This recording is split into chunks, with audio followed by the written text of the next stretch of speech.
доктор Зокир, лутфан бигӯед ки намози саҳрии идро, яъне намози ид, дар кадом соат хондан мумкин аст? ва вақти он кай ба охир мерасад?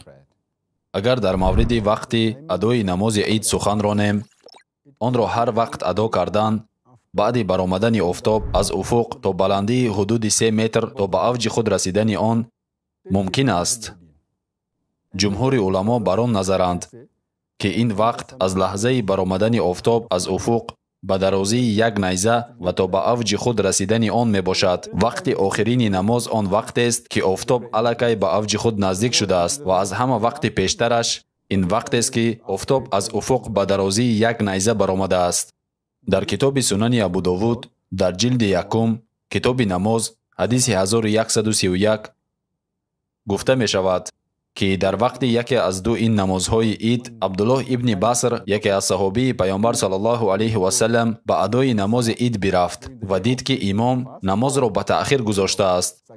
аз ин рӯ ӯ гуфт: дар замони мо, яъне дар замони паёмбар, мо аллакай ин вақт намоз хонда шуда будем. аз ин рӯ тавсия дода мешавад ки намозро то дер ба таъхир нагузоред.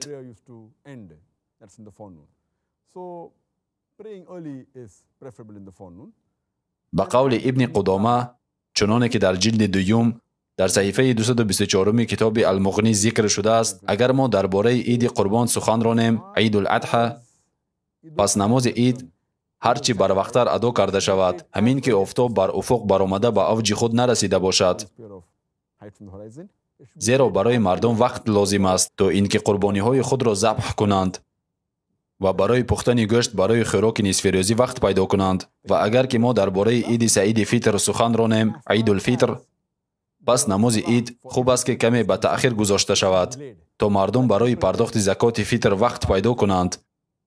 чун паёмбар саллаллоҳу алайҳи васаллам ба пардохти закоти фитр пеш аз намози ид амр карданд. аз ин рӯ каме дертар хондани намози ид беҳтар аст. ин аз қоидаҳо дар бораи вақти адои намози ид.